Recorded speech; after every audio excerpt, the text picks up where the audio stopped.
दोस्तों नमस्कार। आपका स्वागत है द साइंस अप में। दोस्तों आप लोग देख रहे हैं स्पेशल साइंस की सीरीज। यह इम्पोर्टेंट है रेलवे ग्रुप डी, CBT2 अर्थात NTPC के मेंस एग्जाम के लिए, सुपर टेट, PGT TGT के लिए, इवन जितने भी एग्ज़ाम होते हैं जिसमें साइंस आती है सभी के लिए ये क्लास इम्पोर्टेंट है। अब तक 27 क्लास हो चुकी हैं जिसमें 700 क्वेश्चन हो चुके हैं। अब आज की जो क्लास है वह है 28 नंबर। आइए दोस्तों स्टार्ट करते हैं 28 नंबर। एनोस्मिया किसे कहते हैं? तो जो एनोस्मिया होती है इसका आंसर हो जाएगा बी नंबर, घ्राण संवेदना की कमी को। एनोस्मिया क्या होती है? घ्राण संबंधी। दोस्तों इसका मतलब हो गया जो सूंघने की क्षमता है वह कम हो जाती है, उसी को इंग्लिश में एनोस्मिया कहते हैं। अर्थात जो विभिन्न प्रकार की सुगंध या दुर्गंध होती है उनमें जो अंतर करने की क्षमता होती है वह कम हो जाती है। इसी कमी को, इसी बीमारी को एनोस्मिया कहते हैं। अब देखेंगे दोस्तों क्वेश्चन नंबर 702। किस शारीरिक प्रक्रम से थ्रोम्बिन का संबंध है? इसका आंसर हो जाएगा बी नंबर, रक्त जमाव, जिसको इंग्लिश में ब्लड क्लॉटिंग बोलते हैं। थ्रोम्बिन का कार्य क्या होता है? जब किसी व्यक्ति को चोट लग जाती है तो रक्त बहने लगता है, उस रक्त को रोकने का कार्य थ्रोम्बिन का होता है। किसका होता है? थ्रोम्बिन का। अगर आपसे पूछा जाए किस विटामिन के कारण रक्त जो है बहना रुकता नहीं है, तो विटामिन के। विटामिन के का मतलब है कि अगर विटामिन के की मात्रा शरीर में सही है तो चोट लगने पर ब्लड ऑटोमेटिक रुक जाता है, स्टॉप हो जाता है, रक्त का थक्का जम जाता है। इंग्लिश में इसको ब्लड क्लॉटिंग कहते हैं। अगर रक्त कंटिन्यू बह रहा है, नहीं रुक रहा है, तो आप कह सकते हैं कि इस व्यक्ति के अंदर विटामिन के की कमी है। तो इसका आंसर क्या हो जाएगा? बी नंबर, रक्त जमाव अर्थात ब्लड क्लॉटिंग। आइए अब क्वेश्चन देखेंगे 703। एमिनियो सेंटोसिस एक तरीका है जो बताता है, जो अमीनियो सेंटोसिस है वह किसका एक तरीका है जो उसे कुछ बता रहा है? तो इसका आंसर हो जाएगा ए नंबर, भ्रूण के लिंग को। जो फीटल के अंदर सेक्स होता है, नर है कि मादा है, वह किस प्रोसेस के माध्यम से पता चलता है? वह हमें पता चलता है एमनियोसेंटोसिस के माध्यम से। तो इसका आंसर क्या हो जाएगा? ए नंबर करेक्ट आंसर हो जाएगा। अब देखें क्वेश्चन नंबर 704। BMD परीक्षण किया जाता है पहचान करने के लिए। जो BMD का परीक्षण होता है, जिसको BMD का फुल फॉर्म होता है बोन मैरो डेंसिटी। क्या होता है? Bone marrow density. तो दोस्तों इसका जो करेक्ट आंसर हो जाएगा वह हो जाएगा सी नंबर, ऑस्टियोपोरोसिस। क्या हो जाएगा? ऑस्टियोपोरोसिस। मैं आपको बता दूं ये जो परीक्षण है स्पेशली हड्डियों से संबंधित है। किससे संबंधित है? हड्डियों से संबंधित है। इसका आंसर सी है, डिस्क्रिप्शन देख सकते हैं। ऑस्टियोपोरोसिस की पहचान के लिए BMD अर्थात बोन मैरो डेंसिटी का परीक्षण टेस्ट किया जाता है। अब देखें क्वेश्चन नंबर 705। ज्वर, ज्वर को इंग्लिश में कहते हैं फीवर, क्या है? इसका जो आंसर हो जाएगा डी नंबर, रक्त कणिकाओं की सूजन, इन्फ्लेमेशन ऑफ ब्लड सेल्स। जो रक्त कणिकाएं होती हैं उनमें जब सूजन आ जाती है तो उसे हम फीवर नाम देते हैं। क्या नाम देते? फीवर नाम देते हैं। आइए अब देखें क्वेश्चन नंबर 706। जैव कोशिका, जिसको इंग्लिश में एनिमल सेल कहते हैं, इसको जंतु कोशिका भी कहते हैं, का कौन सा भाग पावर हाउस कहलाता है? तो इसका जो आंसर हो जाएगा सी नंबर हो जाएगा, माइटोकॉन्ड्रिया। माइटोकॉन्ड्रिया क्या है? यह जंतु सेल या जंतु कोशिका का पावर हाउस या ऊर्जा घर कहते हैं। अर्थात ऊर्जा कहाँ से मिलती? माइटोकॉन्ड्रिया से ही उत्पन्न होती है, इसीलिए इसको पावर हाउस या शक्ति का केंद्र या ऊर्जा का घर भी कहा जाता है। देखिए माइटोकॉन्ड्रिया को पावर हाउस ऑफ सेल कहा जाता है यह प्लांट सेल एवं एनिमल सेल दोनों में पाया जाता। अगर आपसे कभी पूछा जाए कि जो यह माइटोकॉन्ड्रिया होता है वह क्या प्लांट सेल और एनिमल सेल दोनों पाया जाता है? बिल्कुल दोस्तों, ये दोनों में पाया जाता है। क्वेश्चन नंबर देखेंगे 707। जैव कोशिका में निम्नलिखित में से क्या अनुपस्थित होता है? तो इसका आंसर हो जाएगा ए नंबर, सेलुलोज की कोशिका भित्ति। किसकी? सेलुलोज की। ये स्पेशली प्लांट सेल में पाई जाती है। किसमें? जो कि पादप कोशिका होती उसमें सेलुलोज की कोशिका भित्ति पाई जाती, सेल वॉल ऑफ सेलुलोज। देखिए दोस्तों, क्वेश्चन नंबर 708। प्रत्यस्थ, जिसको इंग्लिश में इलास्टिक कहते हैं, ऊतक जो हड्डियों को एक साथ पकड़े रहते उनको क्या कहते हैं? तो इसका आंसर हो जाएगा स्नायु। इंग्लिश में इसको लिगामेंट्स कहते हैं। क्या कहते हैं? लिगामेंट्स। देखिए ये क्या होते हैं? स्नायु प्रत्यस्थ ऊतक जो हड्डियों को एक साथ पकड़े रहते हैं, अर्थात हड्डियों को जो एक साथ जोड़े रखे उसको इंग्लिश में लिगामेंट्स और हिंदी में उसको स्नायु कहते हैं। आइए अब देखें क्वेश्चन नंबर 709। धूम्रपान से शरीर में ऑक्सीजन की कमी हो जाती क्योंकि? इसका आंसर है बी नंबर, रक्त में ऑक्सीजन तत्व की कमी हो जाती है। देखिए, अपने ब्लड को सबसे ज़्यादा किसकी ज़रूरत पड़ती है? ऑक्सीजन, जिसको जीवनदायिनी गैस कहते हैं। जब ऑक्सीजन की, जब धूम्रपान अधिक होगा, जिस फेफड़े में शुद्ध ऑक्सीजन जानी चाहिए उसमें जाता है धुआं, और धुएं में विभिन्न प्रकार की गैसें होती हैं, तो क्या हो जाएगा? रक्त में ऑक्सीजन की कमी हो जाएगी। ऑक्सीजन की कमी हो जाएगी तो फेफड़े से संबंधित विभिन्न प्रकार की दिक्कतें हो जाती हैं। और जब धुआं जाता है तो कौन सी गैस बढ़ती? कार्बन मोनोऑक्साइड, जिसका सूत्र होता है CO। अब देखें क्वेश्चन नंबर 710। जलचरों में भूचरों की अपेक्षा श्वसन क्रिया तीव्र गति से होती देखी जाती है। तो इसका आंसर हो जाएगा डी नंबर, जल में घुली ऑक्सीजन की मात्रा का वायु में घुली ऑक्सीजन की मात्रा की अपेक्षा कम होना। मैं आपको बता दूं, जिस वातावरण में हम लोग श्वसन क्रिया करते हैं वहाँ पर अपने वातावरण में मुक्त रूप से ऑक्सीजन पाई जाती है, जिसका ब्रीथिंग के लिए हम लोग इस्तेमाल करते हैं। बट इसका जो अपोजिट होता है वह होता है जल में। जल में जो ऑक्सीजन होती है वो घुली हुई होती है। जो जलीय जीव होते हैं वो क्या करते हैं? अपने फेफड़ों के माध्यम से श्वसन क्रिया संपन्न करते हैं। अब देखिए इस क्वेश्चन के आंसर का डिस्क्रिप्शन। जल में घुली ऑक्सीजन की मात्रा वायु में घुली ऑक्सीजन की मात्रा की अपेक्षा कम होने के कारण जलचरों का मतलब है जो जल में रहने वाले जंतु हैं, में भूचर का मतलब होता है जो स्थल पर जमीन पर रहने वाले जंतु होते हैं की अपेक्षा श्वसन की क्रिया तीव्र गति से होती है। आइए दोस्तों अब देखते हैं क्वेश्चन नंबर 711। जंतुओं में कौन सा अंग वसा को तोड़कर कोलेस्ट्रॉल उत्पन्न करता है? तो इसका जो आंसर हो जाएगा डी नंबर, यकृत। यकृत को इंग्लिश में लीवर भी कहते हैं। ये क्या कार्य करता है? जो वसा होती है, फैट होती है, जो आप चिकनी वाली चीज़ें खाते हैं, जब वह एकत्रित हो जाता, वसा एक संचित ऊर्जा का कार्य करता है। और वसा का मुख्य स्रोत क्या होता है? जितने तेली पदार्थ होते हैं, चाहे वह घी हो, चाहे मक्खन हो, चाहे क्रीम सहित दूध हो या अन्य चीज़ें हों, तेल से बनी हुई डालडा, रिफाइंड, क्या है? ये सब वसा प्रदान करते हैं। वसा में भी दो टाइप्स के होते हैं, कुछ गुड फैट्स होता, कुछ बैड फैट्स होता। तो यह क्या करता है? यकृत यह वसा को तोड़कर कोलेस्ट्रॉल उत्पन्न करता है।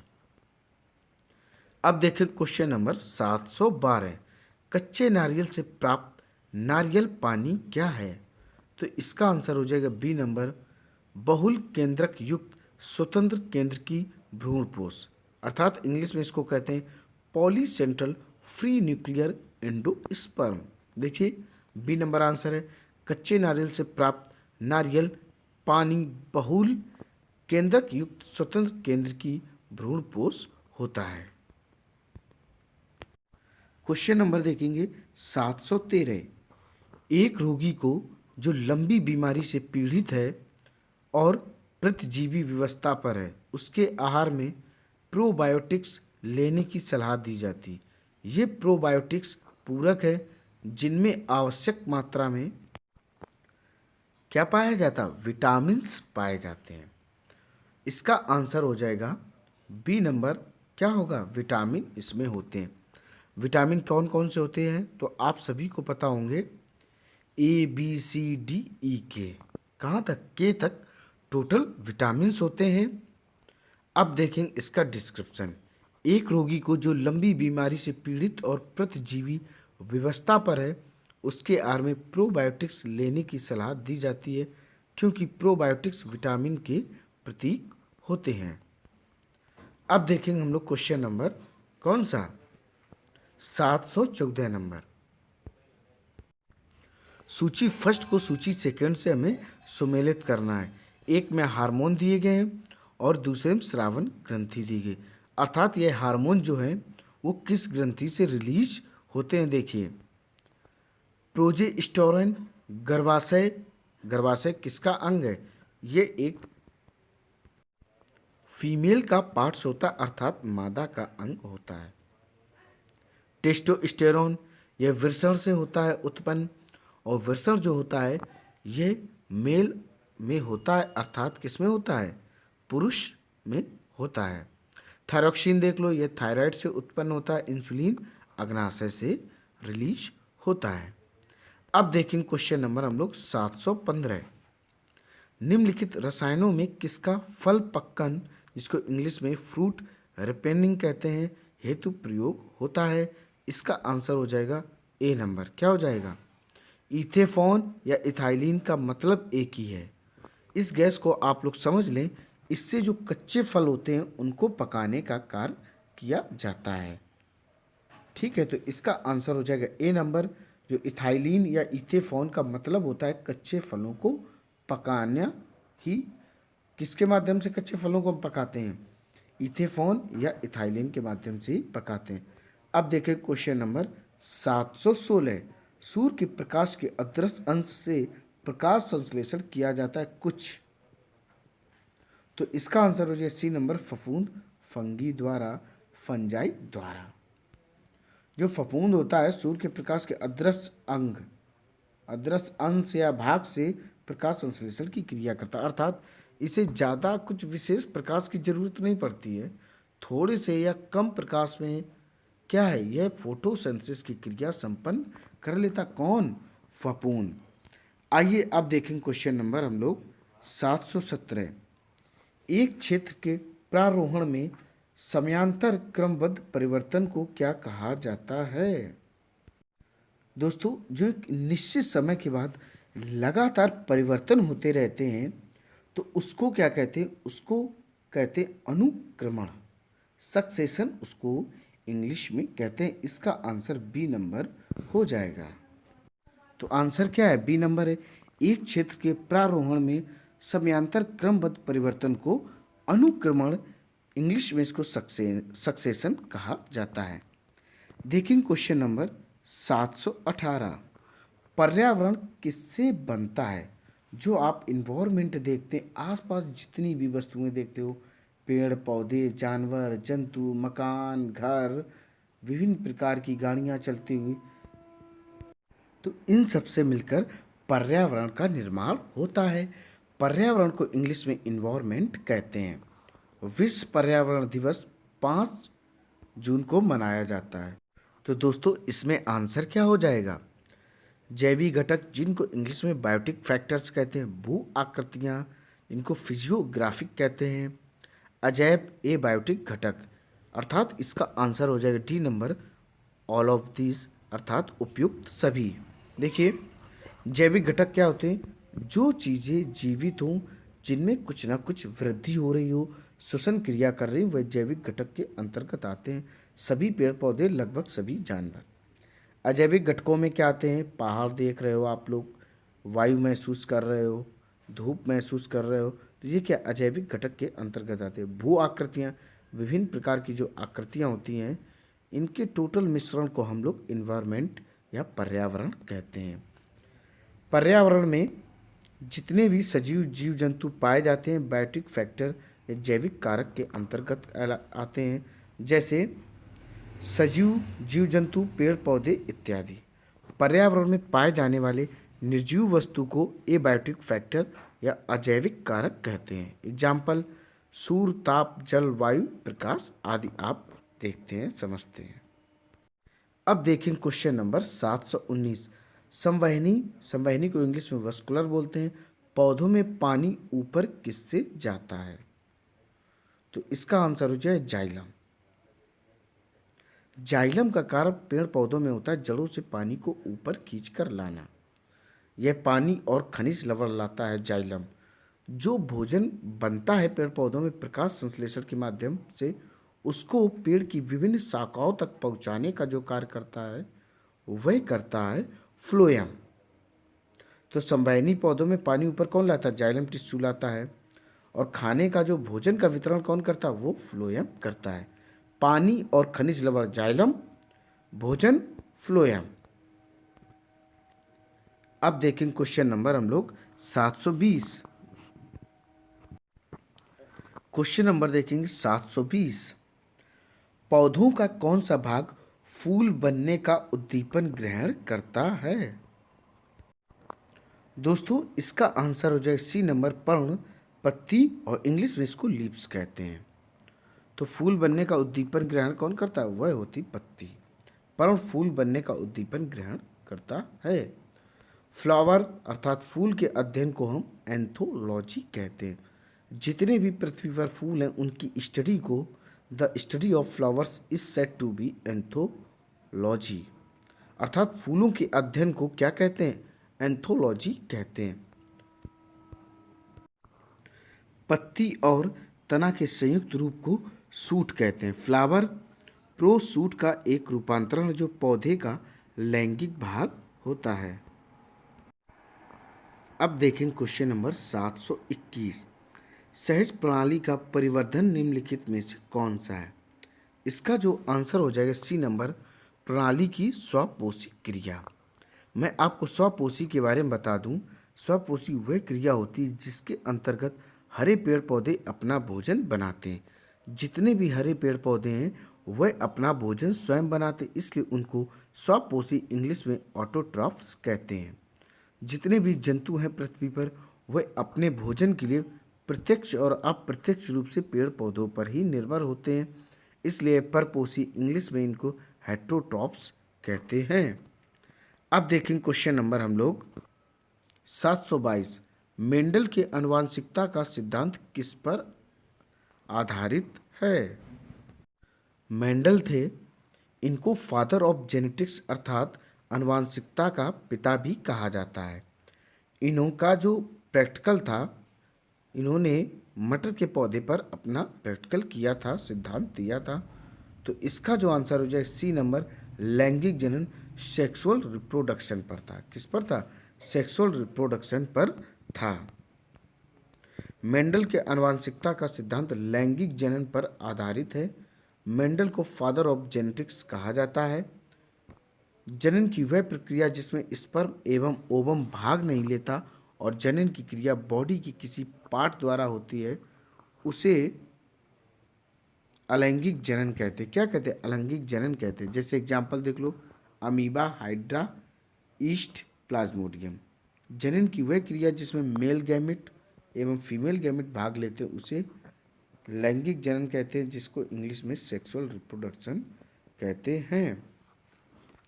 मैं आपको बता दूं, इन्होंने मटर के पौधे पर प्रैक्टिकल किया था। मटर के पौधे का जो बॉटनिकल नाम होता वह होता पाइसम सटाइवम। क्या होता? पाइसम सटाइवम होता है। अब देखें क्वेश्चन नंबर 723। भ्रूण किसमें मिलता है? इसका आंसर हो जाएगा सी नंबर, सीड में।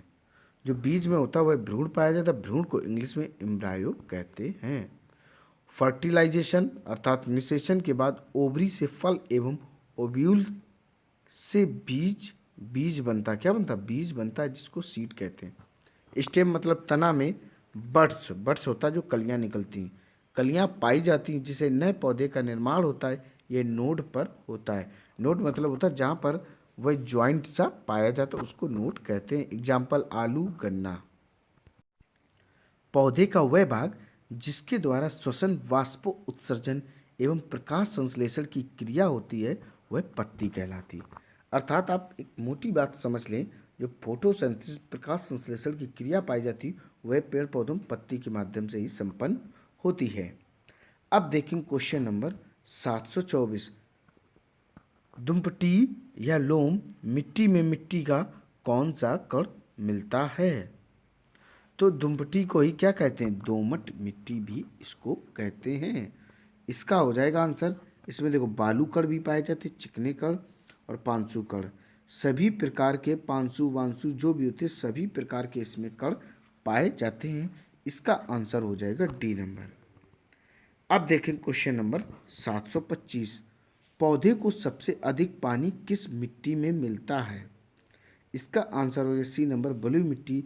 इंग्लिश में इसको सैंडी सॉइल कहते हैं। आपने देखा होगा कि मार्च एंड में, अप्रैल की स्टार्टिंग में ककड़ी खीरा आ जाता है। ये कहाँ उगाया जाता है? ये रेतीले एरिया में किसी नदी के किनारे उगाए जाते हैं, चाहे गंगा हो चाहे यमुना। फिर वहाँ से लाकर ये बेच दिए जाते क्योंकि वहाँ पर विशेष पानी की कोई कमी नहीं होती है। और इसका आंसर क्या हो जाएगा? सी नंबर, पौधों को सबसे अधिक पानी बलुई मिट्टी से मिलता है। दोस्तों ये सीरीज यहीं पर कंप्लीट होती है। उम्मीद है ये सीरीज आपको पसंद आई होगी। इसी तरीके की सीरीज आपको कंटिन्यू मिलती रहेगी। ये सीरीज टोटली एनसीईआरटी बेस्ड है। बस दोस्तों आपको करना क्या है, इस सीरीज को अधिक से अधिक लाइक करना है, शेयर करना है और मेरे चैनल को सब्सक्राइब करना है। दोस्तों जय हिंद, जय भारत।